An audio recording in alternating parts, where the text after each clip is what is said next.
budaya bangsa kita, bahasa Aceh, bahasa Bugis, bahasa Jawa. Siapa yang akan menjaga kalau bukan bangsa kita sendiri? TVRI menjaga itu. Yang begitu sangat sulit, sangat panjang perjalanannya dengan menggunakan ilustrasi AI. Itu membantu sekali.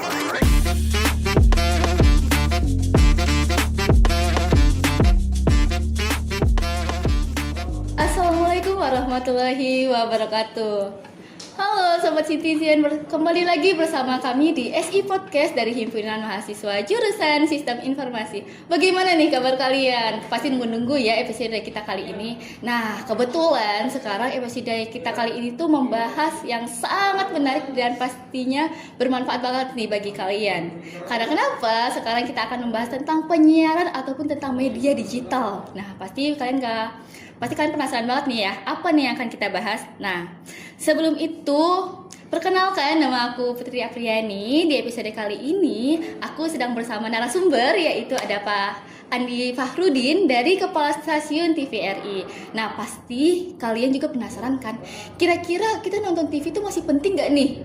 Atau kan sudah banyak ya media sosial ya seperti TikTok, Instagram, Twitter untuk mencari informasi-informasi. Nah, karena kalian penasaran dan ingin tahu jawabannya seperti apa, langsung saja kita masuk ke tahap podcast kita kali ini. Halo, assalamualaikum Bapak. Waalaikumsalam warahmatullahi wabarakatuh. Nih, aku panggilnya Pak Andi atau Kak Andi nih?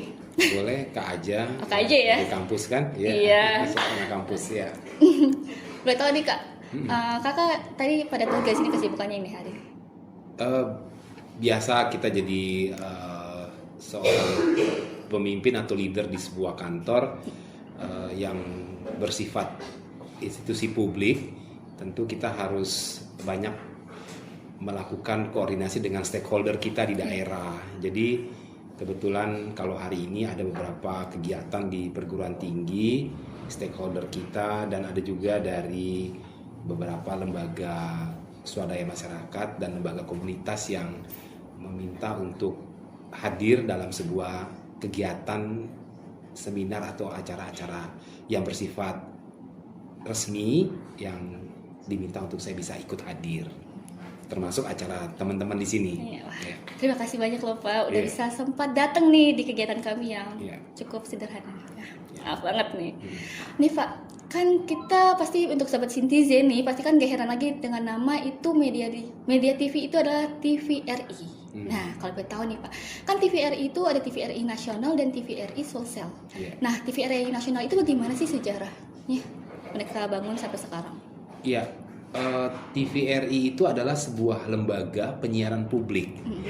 Jadi bagi teman-teman mahasiswa khususnya dan masyarakat pada umumnya perlu dipahami bahwa RPP atau Lembaga Penyiaran Publik TVRI itu adalah milik kita semua, milik bangsa Indonesia, bukan milik siapa-siapa, bukan milik personal gitu. Karena uangnya adalah uang dari rakyat yang digunakan juga kembali lagi untuk rakyat. Nah, jadi kalau TVRI nasional atau TVRI yang ada di Jakarta itu kita sebut adalah TVRI yang bersiaran nasional. Itu saat ini channelnya ada TVRI atau Lembaga Penyiaran Publik itu ada 4. Jadi channel 1 itu siaran TVRI yang nasional, itulah yang bersiaran dari Jakarta secara nasional. Dan ada channel yang kedua adalah channel yang disebut dengan channel siaran TVRI penyiaran di daerah. Jadi kita punya 32 stasiun penyiaran di seluruh Indonesia yang adanya di ibu kota provinsi termasuk di Makassar, yaitu TVRI Stasiun Sulawesi Selatan. TVRI Stasiun Sulawesi Selatan ini adalah termasuk televisi RI yang keempat didirikan oleh pemerintah waktu itu. Jadi TVRI siaran nasional ada channel 1, channel 2 adalah siaran TVRI penyiaran daerah termasuk siaran TVRI di Makassar yang disiarkan se Sulawesi Selatan. Nanti kalau di Papua ada lagi TVRI Stasiun Papua. Nanti di Aceh ada lagi TVRI Stasiun Aceh. Nah itu bersiaran khusus pada channel 2. Channel 2 itu isi siarannya apa? Isi siarannya adalah siaran-siaran yang bersifat informatif, bersifat mendidik atau pendidikan, dan di televisi kita ini adalah menyiarkan juga tentang hiburan. Apakah itu tentang sinetron, tentang kartun, tentang hiburan-hiburan, entertainment dan lain sebagainya, musik, kuis dan seterusnya. Jadi channel 1 nasional, channel 2 adalah penyiaran daerah yang termasuk di Sulsel, dan 32 stasiun TVRI itu disiarkan secara berjaringan di daerah-daerah. Dan yang ketiga adalah channel 3 itu adalah TVRI, namanya TVRI World. TVRI World itu adalah TVRI bersiaran bahasa Inggris.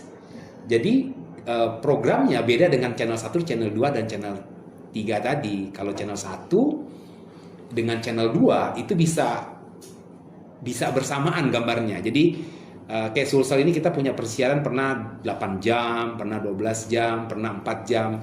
Artinya yang 4 jam atau 12 jam itu adalah siaran khusus tentang Sulawesi Selatan. Misalnya tentang berita-berita yang terjadi di Jeneponto, berita-berita yang terjadi di Pangkep, di Totombi, itu disiarkan di channel TVRI 2. Nah, channel TVRI 1 itu menyiarkan secara nasional. Tapi ketika TVRI nasional membutuhkan program-program yang namanya Pesona Indonesia, sewaktu-waktu pada hari tertentu itu ada siaran Pesona Indonesia dari Pangkep, dari Bulukumba, yang disupport, dikirim oleh TVRI dari Sulsel, dari Makassar. Tapi kadang-kadang juga dari Aceh, jadi dia berjaringan itu seperti itu. Jadi sistem stasiun berjaringan seperti halnya yang dalam sejarah ada di Amerika Serikat, di New Jersey waktu itu, bahwa sistem stasiun berjaringan adalah sebuah komposisi siaran televisi yang bertujuan untuk kolaborasi. Jadi bagaimana mereka menyiarkan sebuah program TV pada suatu coverage area yang bisa mengcover satu area dengan daerah-daerah yang lain, dan dia bertukar gambar, bertukar siaran, sehingga mencakup siarannya cukup banyak tapi biayanya bisa diminimalisir karena mereka bekerja sama, berkolaborasi. Itu dimaksud dengan sistem stasiun berjaringan, dan itu dilakukan oleh TVRI. TVRI dengan TVRI 32 stasiun penyiaran di daerah itu mereka berjaringan.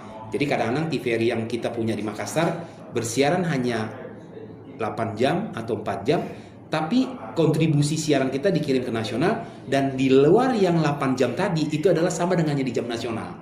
Jadi kadang-kadang kita pencet channel 1, channel 2 gambarnya sama. Iya. Dia relay. Tapi ketika dia off yang di nasional, dia siaran khusus Makassar, isinya khusus tentang Makassar. Tapi kadang-kadang di siaran nasional itu ada gambar siaran dari TVRI Makassar. Kalau channel 3, siaran TVRI World, siaran TVRI yang bersiaran internasional atau dalam bahasa Inggris, itu siarannya beda, khusus dia. Bisa tentang di luar negeri, bisa tentang yang ada di Indonesia, tapi semua berbahasa Inggris.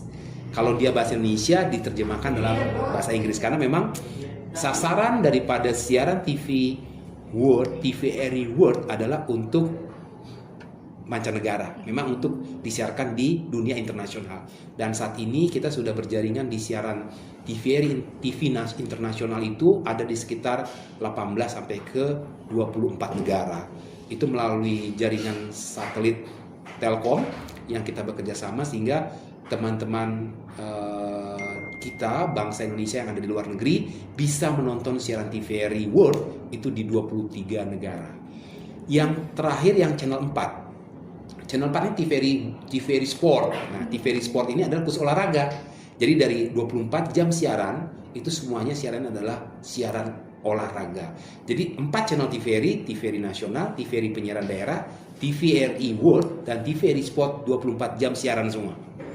Dan TVRI Sport itu adalah siarannya khusus tentang olahraga. Nah, kita tahu sekarang kita punya program content killer ya, content killer kita tentang BWF, pertandingan bulu tangkis yang kita sebut dengan istilah rumah bulu tangkis.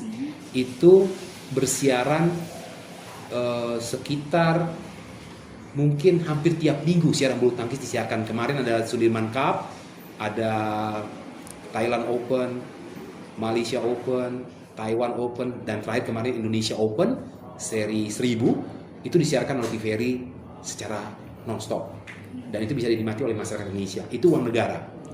Nilai kita beli siaran internasional terkait BWF itu puluhan miliar, dan itu disetujui oleh DPR. Kita membeli sebuah program itu harus disetujui oleh stakeholder kita di DPR untuk bisa dibeli. Jadi itu biaya sangat besar dan kita berharap dengan siaran bulu tangkis yang dari BWF ini akan meningkatkan kemampuan atlet-atlet kita dalam cabang bulu tangkis dan mengharumkan nama bangsa Indonesia.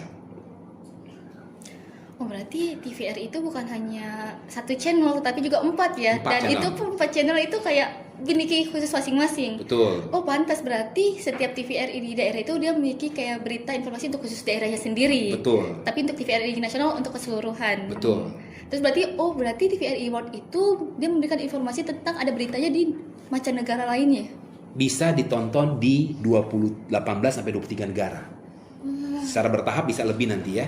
Jadi itu siarannya contoh ya, misalnya bisa saja tentang pesona Indonesia atau inspirasi Indonesia yang bercerita. Kalau pesona Indonesia itu tentang keindahan alam. Misalnya indahnya negeri di atas awan di Totombi di Toraja Utara. Itu disiarkan di TVRI World tapi dalam bahasa Inggris. Tapi kadang-kala juga mereka bersiaran khusus ya, memang betul-betul program yang hanya ada di TVRI World, tidak ada di TVRI channel yang lain. Pokoknya bahasa Inggris semua siarannya. Oke, keren juga ya. Lantas kalau aku nonton TV tuh banyak banget nih channel TVRI, tiba-tiba ada olahraga, tiba-tiba lagi untuk ada Makassar. Ada 4. Langsung tiba-tiba berita negara, ternyata pas channelnya beda-beda, tapi tetap aja namanya itu TVRI. Betul, dan yang penting lagi teman-teman mahasiswa mesti tahu bahwa siaran TVRI itu adalah disebut dengan istilah kita diversity of content di seluruh Indonesia. Jadi kalau misalnya teman-teman di Aceh, dia akan dijaga preservation, heritage dan culture itu dijaga. Karena apa? Budaya bangsa kita, bahasa Aceh, bahasa Bugis, bahasa Jawa. Siapa yang akan menjaga kalau bukan bangsa kita sendiri? TVRI menjaga itu. Jadi konten lokal itu dijaga. Misalnya kita di Makassar. Ketika ada banjir di Maros, orang Makassar, orang Maros berkepentingan. Bagi mereka yang akan pergi ke Sopeng, pengen pergi ke Baru, pengen pergi ke Pare-Pare, lewat Maros dia banjir, dia harus tahu. Wah, berarti nggak bisa lewat Maros gitu kan. Tapi kalau misalnya acara banjir di Jakarta, ada banjir di Cipulir, siaran disiarkan di Makassar. Orang yang pernah ke Jakarta mungkin tahu itu Cipulir, tapi kan kalau yang bukan orang Makassar, nggak pernah ke Jakarta, dia nggak tahu Cipulir itu di mana ya. Bagi mereka itu tidak punya kalau dalam istilah dunia jurnalistik disebut dengan proximity. Proximity itu adalah istilah kedekatan konten. Orang di daerah tertentu akan memiliki kepentingan, interest terhadap proximity sebuah daerah. Jadi orang Makassar ada kepentingan daerah di Maros banjir, maka berita-berita tentang banjir mempunyai kepentingan bagi orang di Makassar. Itu disebut dengan proximity. Berarti sangat informatif banget ya ini TVRI. Yeah. Nah, Pak, kan tadi TVRI Sosial itu dia adalah TV media digital pertama di Indonesia. Di tahun 62 untuk TVRI nasional. Yeah. Nah, kan dulu tahun 62 itu kan masih hitam putih nggak sih? Iya. Jadi sebenarnya kalau pemahaman digital, saya bisa sedikit memberikan wawasan kepada teman-teman semua. Digital itu istilahnya sebenarnya baru dimulai itu sekitar tahun average ya, kira-kira itu sekitar tahun 1900 atau sekitar tahun 2000 kurang lebih ya. 2000 sebelum dan sesudah itu sudah mulai era digital. Apa yang dimaksud dengan digital? Digital itu adalah sebuah pengiriman signal gelombang elektromagnetik dengan menggunakan istilahnya rambatannya itu dia menggunakan teknologi digital. Jadi signalnya tidak seperti signal analog. Kalau signal analog dia itu merambat dan dia itu bisa mencari jalur untuk menemui signal itu, sehingga kadang-kadang dia jelek, kadang-kadang dia bersemut, kadang-kadang dia sangat excellent, bagus. Itu namanya analog. Dan signalnya itu dia merambat. Kalau signal digital itu kan dia numerik dan sifatnya dia kubikel ya. Jadi dia kalau misalnya gambar itu 0 atau 1, bagus atau tidak sama sekali. Ya. 0, 0 atau dia excellent. Kalau excellent itu sangat betul-betul sangat luar biasa gambarnya. Itu teknologi digital. Sebenarnya teknologi digital itu sudah menjadi sesuatu yang sangat komprehensif ya di seluruh sendi kehidupan manusia. Kalau kita tahu dulu kalau kita dulu foto pakai film, itu kita suka cuci foto waktu kita sekolah dulu, saya masih kecil, itu saya cuci foto. 10 kali cuci foto, lama-lama gambar saya mulai pudar, walaupun hitam putih. Kita cuci foto lagi gitu kan, foto lagi. Nah, terus lama-lama itu nggak bisa dipakai. Jadi ukurannya pun begitu. Ketika dia ukuran 2x3 diperbesar menjadi ukuran besar, itu dia it's okay, bisa. Tapi lama-lama dicuci, dia akan terjadi degradasi gambar. Nah, teknologi digital kan nggak begitu. Teknologi digital itu adalah dia memfoto dengan file. Sehingga ketika mulai teknologi digital, orang diminta ada bawa flash disk, ada saya kasih CD. Itu teknologi digital kan. Jadi foto itu disimpan dalam file. Sehingga seperti sekarang saya ikut diklat, tolong disiapkan fotonya ya. Saya sudah punya foto yang pakai jas, pakai dasi, backgroundnya merah, tinggal saya ganti warna merah dengan putih. Bisa saya rubah-rubah. Iya, tapi mungkin beda orangnya, mungkin Pak, mungkin dulu bapaknya rambutnya mungkin masih agak banyak, sekarang udah mulai sama sekali dihabisin misalnya. Paling beda raut muka, tapi kalau nggak beda-beda jauh nggak masalah. Itu file digital, jadi bisa disimpan, dibuat foto 2x3, 4x6, it's okay. Dia bisa di size-nya dimainkan pun nggak ada masalah. Itu teknologi digital. Di televisi juga begitu. Jadi sebenarnya teknologi digital itu sudah merambah ke teknologi televisi itu ketika di kamera. Kamera itu memang menjadi sebuah infrastruktur yang sarana yang paling penting dalam dunia pertelevisian untuk menciptakan sebuah audiovisual gambar. Nah, teknologi kamera itu berkembang pesat. Maka akhirnya muncullah kamera-kamera dengan gambar-gambar yang kita kenal dengan dulu namanya standar definition atau SD, meningkat menjadi HD, high definition. High definition itu dia ketebalannya sebenarnya. Lalu muncul lagi nanti jadinya namanya disebut dengan 4K. Sekarang sudah HD. Dan itu teknologi yang sudah digital atau sudah 4K atau HD tidak akan membedakan gambar yang dibuat oleh kamera TV dengan kamera film. Jadi hampir mirip dia. Kualitas gambar kamera film dengan kamera televisi itu menyerupai dengan teknologi sampai audio visualnya. Nah, itulah yang membedakan teknologi digital dalam hal equipment, peralatan. Jadi sejak tahun 2000 itu sudah mulai peralatan-peralatan digital sudah ada. Jadi kamera-kamera itu sudah menggunakan sistem penyimpanan seperti yang teman-teman gunakan sekarang adalah kamera-kamera digital. Tidak seperti kamera kaset dulu. Kamera-kamera digital ini sudah sangat mempengaruhi perkembangan kehidupan manusia karena sudah ramah lingkungan. Dulu orang kan pakai kaset. Dulu di kantor saya itu kaset itu kita simpan, kita tumpuk, itu bisa satu ruangan sebesar ini saja. Itu mungkin satu semester ya, 6 bulan udah penuh nih ruangan ini. Dulu kaset itu harganya mungkin kalau sebesar ini itu sekitar 30 menit itu harganya sekitar 100.000. Oh enggak sampai 30, 40, 50 ribu lah, kurang lebih 30-50 ribu rupiah Betacam dulu ya. Terus kalau yang 60 menit itu sekitar 100 sampai 150 ribu. 90 menit juga lebih mahal lagi. Itu bayangkan kaset-kaset dengan menggunakan bahan plastik disimpan.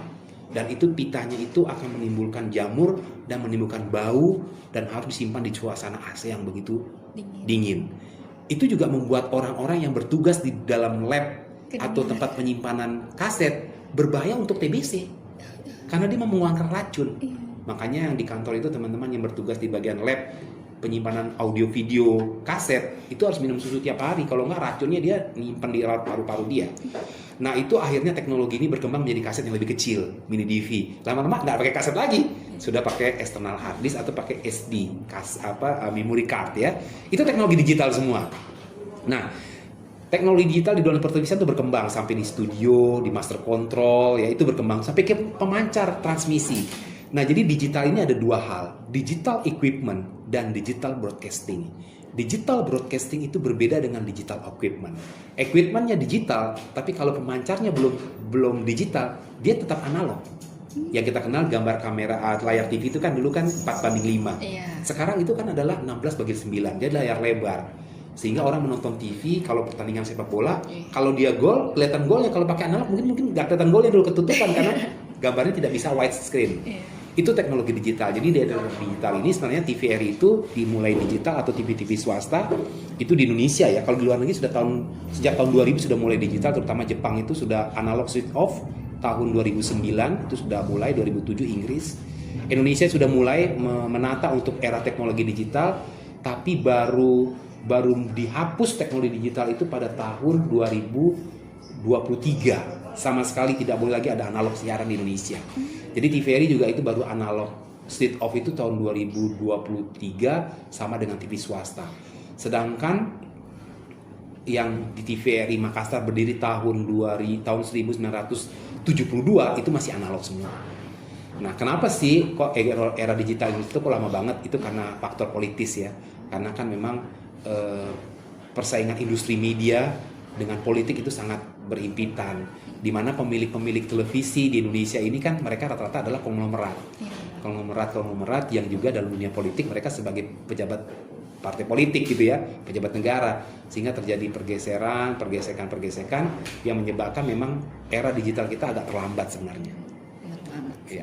Berarti yang dari prosesnya dari analog ke digital itu ternyata sangat panjang ya, dan juga banyak banget Panjang sekali. tantangan ya yang Betul. dihadapi.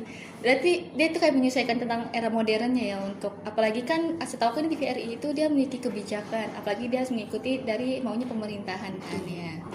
Dan nih Pak, kira-kira apa saja sih selain fungsi layanan publik dari TVRI, fungsi untuk hiburan, apakah ada lagi fungsi-fungsi lain untuk TVRI untuk menyediakan media digital atau memberikan informasi kepada para penonton begitu?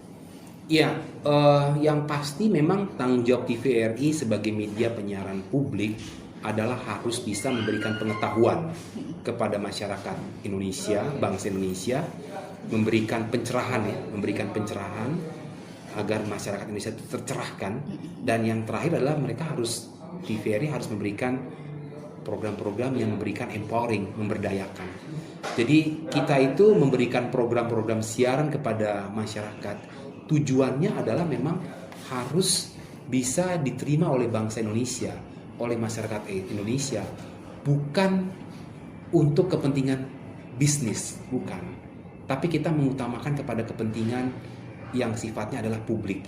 Misalnya kita suka lihat misalnya program-program tentang bagaimana orang membudidayakan ikan lele, ya bagaimana membudidayakan sebuah industri pertanian yang bagus.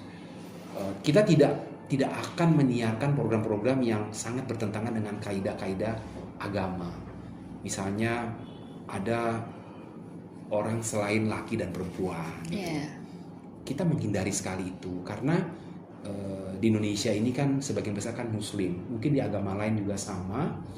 Selain agama Muslim, agama Nasrani, Kristen, Katolik, Buddha, Hindu, dan lain sebagainya, juga mungkin tidak menghendaki adanya orang yang berpenampilan bukan laki atau perempuan. TVRI tidak akan menayangkan seperti itu. TVRI tidak akan menayangkan program-program yang memberikan sebuah destruktif untuk keutuhan bangsa. Kita tidak akan melakukan itu. Kita akan menayangkan program-program yang menjaga keutuhan bangsa Indonesia. Bangsa Indonesia ini adalah bangsa yang disatukan dari Sabang sampai Merauke dengan adanya Pancasila. Ada agama yang berbeda, ada suku bahasa yang berbeda, tapi kita tetap satu Indonesia. Bayangkan negara-negara lain, kita tahu ada negara-negara di Asia Selatan yang sudah terbelah menjadi 4 negara, yang dibedakan karena agama, karena suku. Indonesia tetap dijaga itu. Inilah yang harus ditonjolkan oleh TVRI. Terkait teknologi, TVRI juga menyiarkan program-programnya mengikuti perkembangan teknologi digital tadi. Kita mengenal dengan istilah dengan adanya konvergensi media. Konvergensi media itu sebenarnya adalah penyatuan teknologi dunia komputer ya. Dunia komputer, teknologi informasi, di mana ada media internet yang menjadi distribusi audio video dalam gelombang elektromagnetik itu dengan teknologi media massa. Jadi orang sekarang menonton program TV tidak hanya di layar televisi, mereka bisa menonton TV di media sosial, mereka juga bisa masyarakat menonton TV dan memberikan sebuah kontribusi siaran TV melalui media sosial.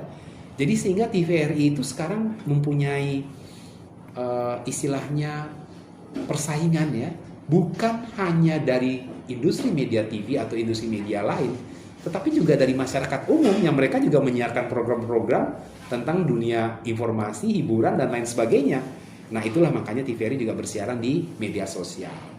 Nah, terkait program-programnya tentu kami lebih dominan kepada program-program yang bersifat mendidik. Ya, tapi kami juga punya program-program entertainment. Program-program entertainment seperti drama, musik, kuis gitu ya. Tapi memang variasi program TVRI yang ada itu tentu kami juga berusaha memberikan keseimbangan ya di antara program pendidikan, hiburan, dan program-program yang sifatnya tentu budaya. Nah, oleh sebab itu ada 4 channel tadi. 4 channel inilah yang memang bisa membedakan dari siaran nasional, siaran penyiaran daerah yang lokal konten, lalu siaran TVRI World yang bersifat untuk menjadikan sebuah publikasi di dunia internasional, dan TVRI Sport untuk menyiarkan program olahraga yang meningkatkan kecintaan bangsa kita terhadap prestasi olahraga di Indonesia tentunya. Oh, berarti pernah nggak sih Pak, kan dari banyak 4 channel nih, kira-kira ada nggak sih TVRI pertama kali atau sering banget nih jadi sorotan besar untuk para penonton gitu, entahkah dari programnya atau dari momen politik atau dari entertainmentnya sebagai sorotan besar untuk para penonton gitu. Ya, sebenarnya istilah itu mungkin bisa kita sebut dengan istilah content killer tadi ya. Content killer itu kan menjadi sebuah istilahnya dalam persaingan bisnis ya, dalam industri media adalah bagaimana dia bisa merebut audiens untuk mendapatkan sebuah parameter rating ya, rating peringkat program atau peringkat daripada sebuah stasiun televisi. Nah, kalau misalnya stasiun televisi itu berhasil mendapatkan rating yang bagus, tentu akan meningkatkan pendapatan iklannya. Pendapatan iklan tentu akan meningkatkan performa dan tentu pendapatan daripada sebuah industri media. Nah, TVRI tentu tidak fokus kepada hal itu. TVRI akan selalu komitmen dengan kepentingan publik. Jadi kalaupun TVRI menyayangkan program-programnya, TVRI akan terus berusaha untuk menjaga program-program yang dibutuhkan oleh masyarakat, oleh publik. Dan konten killer yang dibangun oleh TVRI adalah seperti contohnya Rumah Bulu Tangkis dengan BWF gitu ya. Nah, kalau TV-TV swasta juga mungkin punya seperti misalnya program-program film ya, program-program tentang Miss World misalnya, atau program-program tentang entertainment yang lagi menjadi viral gitu kan. Nah, tentu TVRI juga mengikuti perkembangan dalam dunia rating yang dipublish oleh sebuah lembaga riset internasional. TVRI tetap berlangganan untuk memantau bahwa sebenarnya audiens kita itu sekarang performanya sedang melihat ke arah mana gitu ya. Jadi jangan sampai nanti masyarakat audiens sedang melihat tren penyiaran program TV pada sebuah tatanan era yang seperti artificial intelligence kah, atau dengan tataran-tataran yang seperti apa menjadi sedang menjadi top trennya gitu ya, trennya seperti apa, kita harus bisa melihat itu, kita harus bisa mengikuti hal itu, cara pengambilan gambar, cara mengemas program. Kami juga harus memperhatikan apa yang sedang menjadi tren di Indonesia atau di dunia internasional. Jangan sampai TVRI ketinggalan. Tapi kalau ditanya apa nih yang pengen TVRI sekarang lagi sedang bisa menjadi pembicara masyarakat, kami pengen supaya program TVRI tentang BWF, pertandingan bulu tangkis di kancah internasional, itu adalah konten killer TVRI saat ini yang akan kami perjuangkan supaya bisa menjadi konten killer yang disukai oleh masyarakat Indonesia dan bisa bersaing dengan program-program TV swasta yang lain.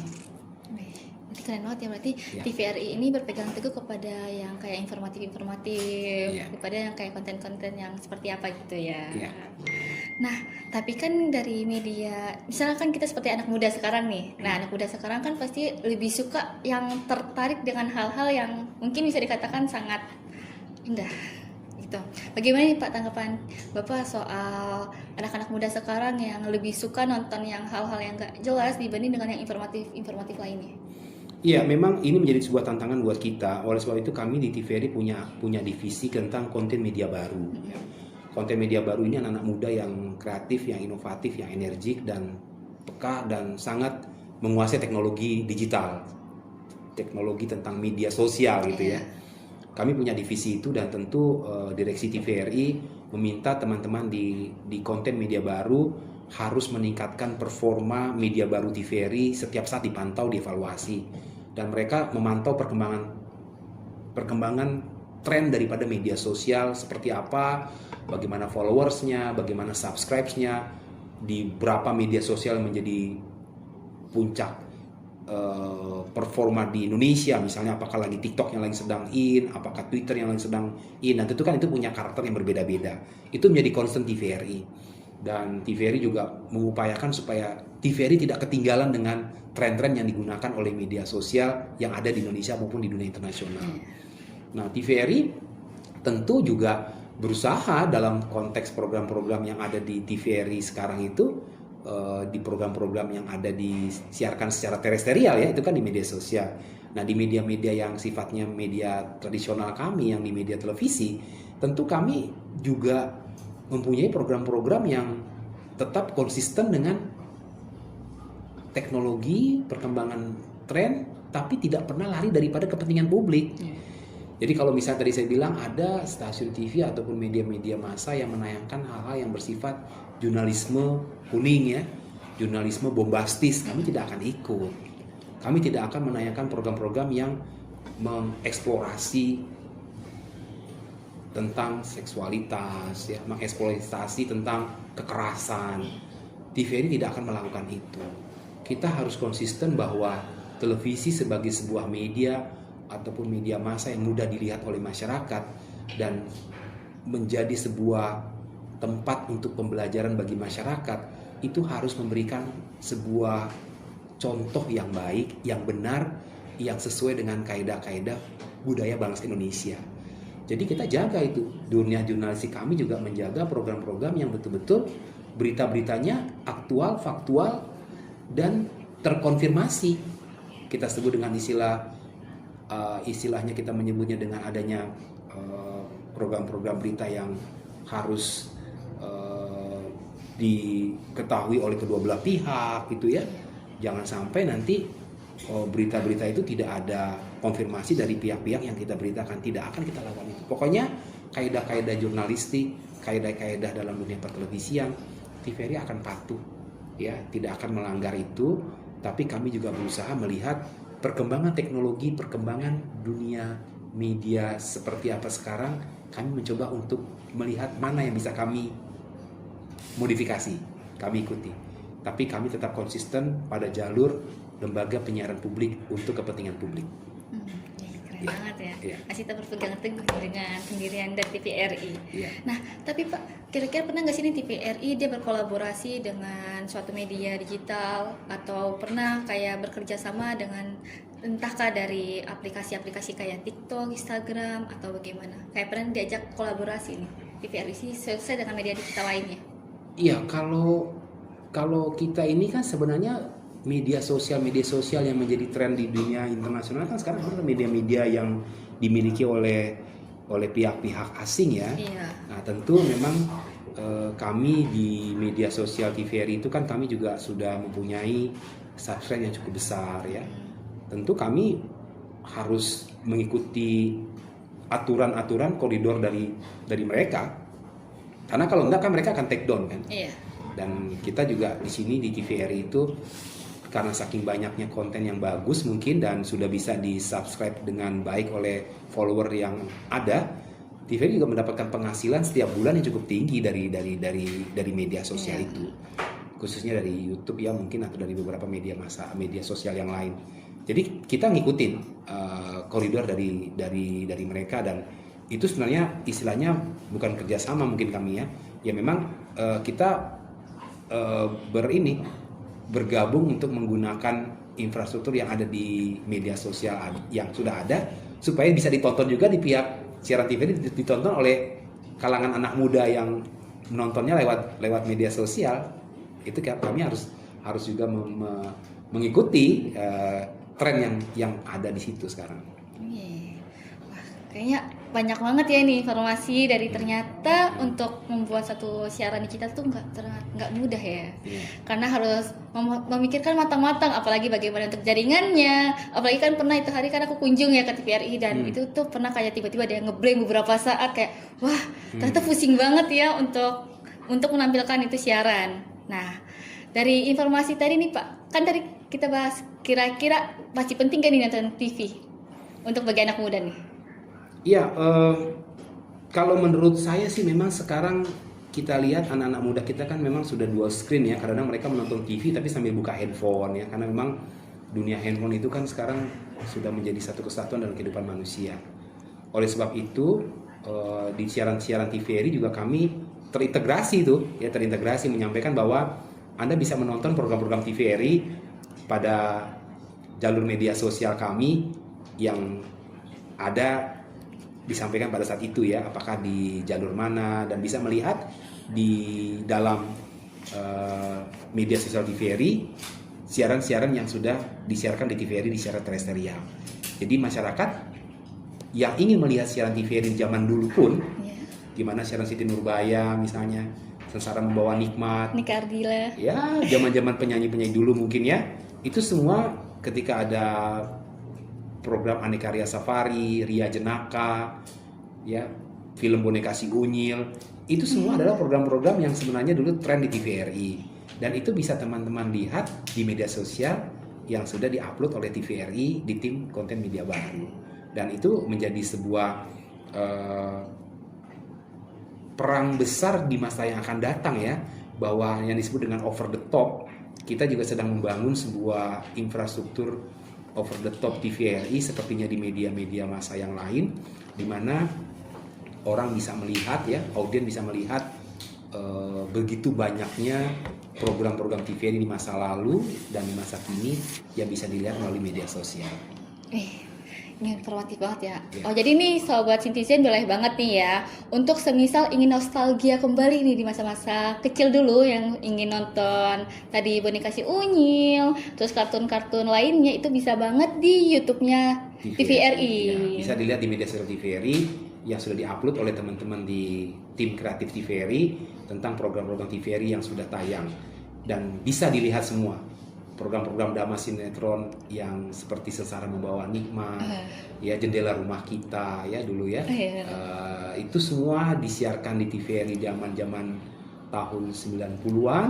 Itu kami sudah tayangkan kembali di media sosial dan masyarakat bisa melihatnya untuk secara dunia maya, di dunia maya tentunya. Iya, betul banget.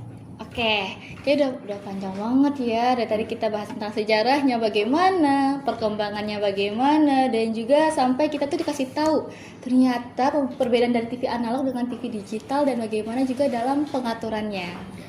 Nah, mungkin kayaknya kita langsung saja nih Pak ke tahap ada sesi-sesi Citizen tanya nih. Mungkin kita akan menjawab pertanyaan-pertanyaan dari sobat Citizen. Iya. Sudah ada yang masuk ya? Ya, ini mungkin kayaknya bisa kita lihat ya. Di sini ada Citizen nanya, itu dia dari @Najwa Dewi Lestari. Kak, apakah TVRI memiliki program yang secara khusus dibuat untuk generasi Gen Z dan milenial? Ya, kalau di TVRI nasional itu kami punya beberapa program yang memang spesial ya, bahkan khusus wanita gitu ya, khusus anak-anak gitu ya. Kalau program-program yang sifatnya untuk kalangan generasi Z itu di TVRI Makassar juga kita bikin itu ya, khususnya untuk orang-orang di Makassar ya. Itu seperti misalnya program-program gade-gade ya, program-program kalau untuk anak-anak arena anak gitu ya.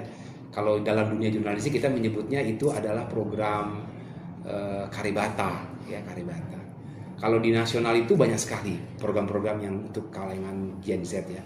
Dari sejak dulu ada kuis ya, ada kuis-kuis yang kami juga sudah bikin yang ditayangkan di TVRI.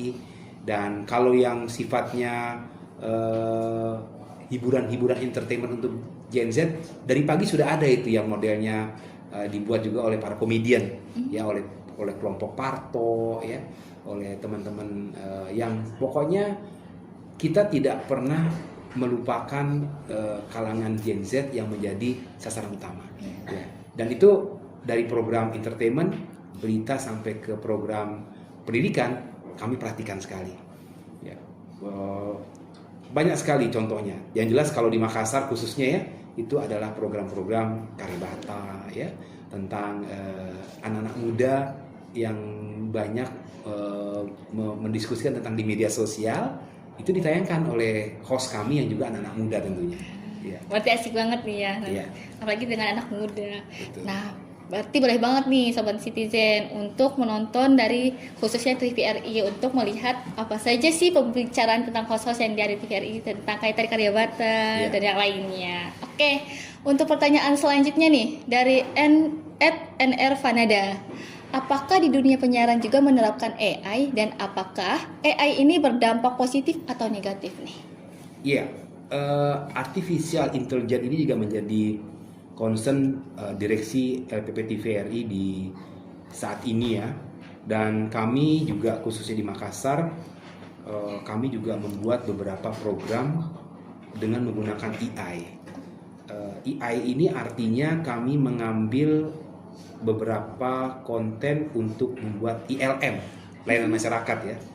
Dan Bapak direksi kami ya, Pak Dirut juga concern untuk menyelenggarakan sebuah seperti kompetisi gitu ya untuk program-program yang dibuat dengan AI.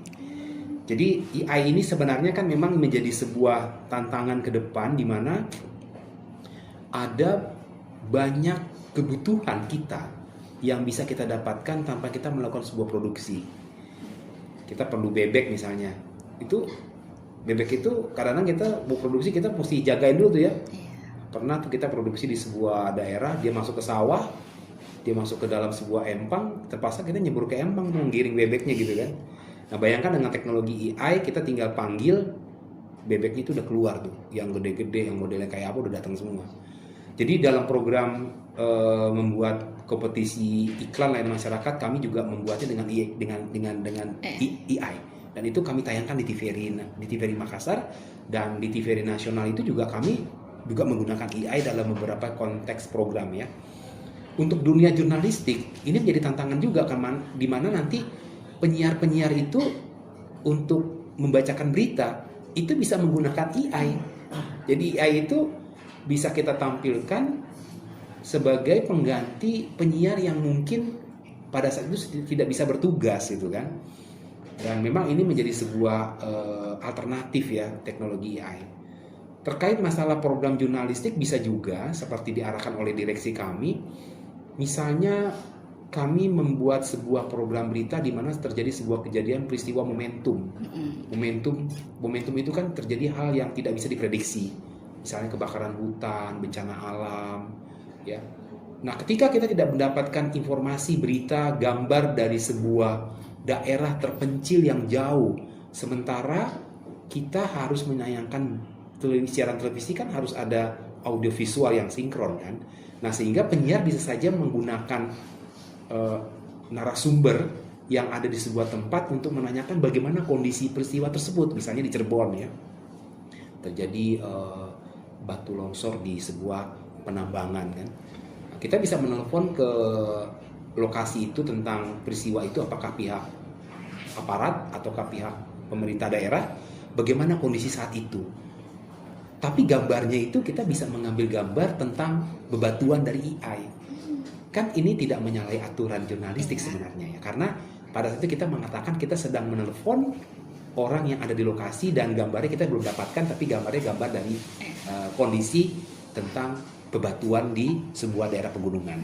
Ini sebuah alternatif ya. Jadi memang AI adalah sebuah teknologi yang memang kita harus pikirkan ke depan menjadi sebuah tantangan bagi dunia pertelevisian yang bisa memudahkan dan membantu dunia penyiaran televisi untuk mendapatkan gambar-gambar yang tentu sangat excited ya, sangat luar biasa gambarnya, teknologinya, dan memudahkan kita tanpa kita harus melakukan laporan langsung di suatu tempat. Nah, ini dalam kaidah jurnalistik memang tentu menjadi sebuah perdebatan yang sangat penting, bagaimana kita menjaga kaidah-kaidah jurnalistik itu bisa tetap dijaga. Tentu ini digunakan pada hal-hal yang sifatnya dibutuhkan oleh para wartawan ya, oleh redaksi atau dalam produser dalam membuat sebuah program. Misalnya kita membuat tentang manusia, lukisan purba di Leang Karangkuang, lukisan purba di Leang-Leang. Itu kan bisa kita bayangkan perjalanan dari Makassar menuju Karangkuang, Leang Karangkuang yang ada di gunung-gunung. yang goa-goanya itu mesti dilalui dengan jangkauan waktu 9 jam.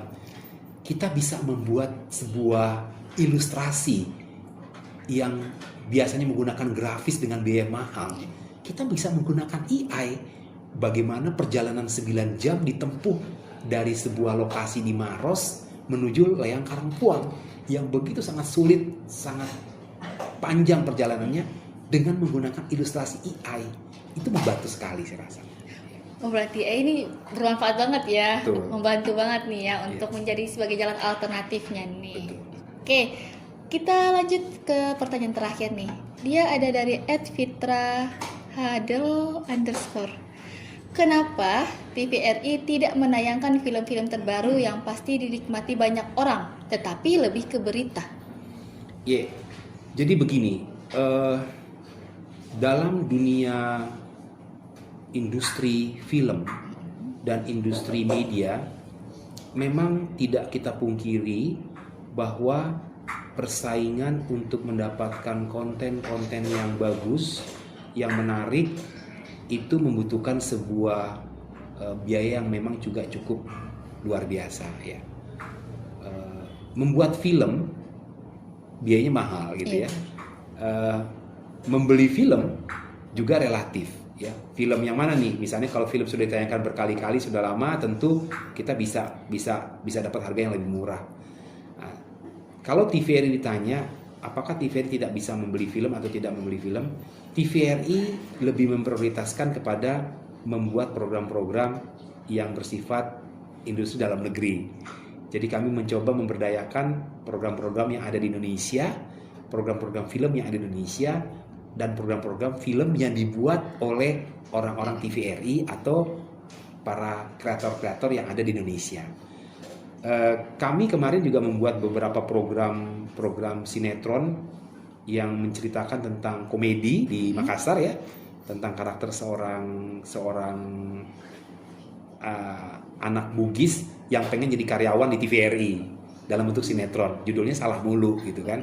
Terus kami lagi membuat juga sebuah program sinetron di TVRI Sulsel itu tentang seorang karyawan TVRI yang bertugas di pegunungan, di Gunung Loka. Jadi dia tugas di sebuah daerah gunung yang dingin, yang sepi, yang masyarakatnya nggak ngerti tentang signal layar televisi itu gitu. Jadi dia membantu. Itu kita buat sinetronnya. Kalau yang di Jakarta itu yang siaran nasional, bukan banyak lagi, banyak sekali kan kita mengkontribusikan ke siaran nasional nanti ya. Siaran TVRI nasional itu membuat program-program sinetron yang banyak ya, tentang anak Papua ya, tentang anak-anak SD yang di Nusa Tenggara Timur yang sekolah mendapatkan makan gratis dari program presiden gitu ya, program presiden RI Pak Prabowo dan Mas Gibran itu kan ada tentang makan gratis ya. Itu Pak Dirut langsung, Dirut TVRI yang membuat program sinetron tentang anak-anak NTT yang mendapatkan makanan gratis di sekolah-sekolahnya di pedalaman gitu kan. Itu dibuat sinetron di TVRI gitu. Jadi kita tidak memprioritaskan memang program-program asing. Jadi film-film TVRI itu kita gunakan uang negara yang memang bisa dibayangkan teman-teman semua. Kita punya siaran TVRI itu ada 32 siaran secara lokal konten di seluruh Indonesia. Satu TV itu biayanya udah berapa? Nah, kalau kami membeli program dari luar negeri, maka anggaran kami pasti akan habis buat itu. Tapi kami memprioritaskan program-program film, sinetron lokal yang buatan orang-orang Indonesia, khususnya anak-anak TVRI, generasi muda di TVRI, tentang konten-konten budaya bangsa Indonesia dari seluruh penjuru tanah air di Indonesia. Berarti itu kira-kira itu sinetronnya ditayangkan adakah di waktu-waktu tertentu atau sudah ditayangkan atau belum ditayangkan? Ya, kami di TVRI nasional tentu rutin ya, itu jamnya ada ya. Nanti bisa dilihat itu ada yang di jam prime time ya, di jam 7 sampai jam 7 sudah ada siaran. Kalau di Jakarta jam 7, berarti di sini jam 8 ya, sekitar jam 8 malam sampai jam 9. Ada juga yang siaran itu siang. Siaran-siaran tentang sinetron ini sudah ada beltnya di TVRI itu sudah ada. Kalau di Makassar kita punya jam siarannya adalah pada hari Sabtu dan hari Rabu itu, tapi memang kami belum punya program sinetron yang kontinuitasnya tinggi gitu ya. Jadi kami hanya punya Salah Mulu itu mungkin baru 6 episode gitu ya. Nah kami sedang buat yang di Gunung Loka ini dalam proses produksi ya. Tapi kami berharap program-program sinetron di TVRI Sulsel juga bisa berkembang. Tapi kalau di nasional itu rutin. Karena nasional itu sudah memproduksi banyak program-program sinetron tentang film-film yang ada di Indonesia tentang budaya bangsa Indonesia. Itu yang kita upayakan, yang kita prioritaskan. Ya. Menarik banget nih, boleh banget nih nanti sobat-sobat Citizen nonton sinetron yang ada TVRI tayangkan ya. Ya. Kayaknya tadi kita udah banyak-banyak bincang juga ya tentang bagaimana sejarahnya TVRI, perkembangannya, dan juga kita juga sudah menjawab pertanyaan-pertanyaan dari Citizen Tanya. Nah, kalau begitu untuk episode 34 kali dari SI Podcast ini kami tutup. Wassalamualaikum warahmatullahi wabarakatuh.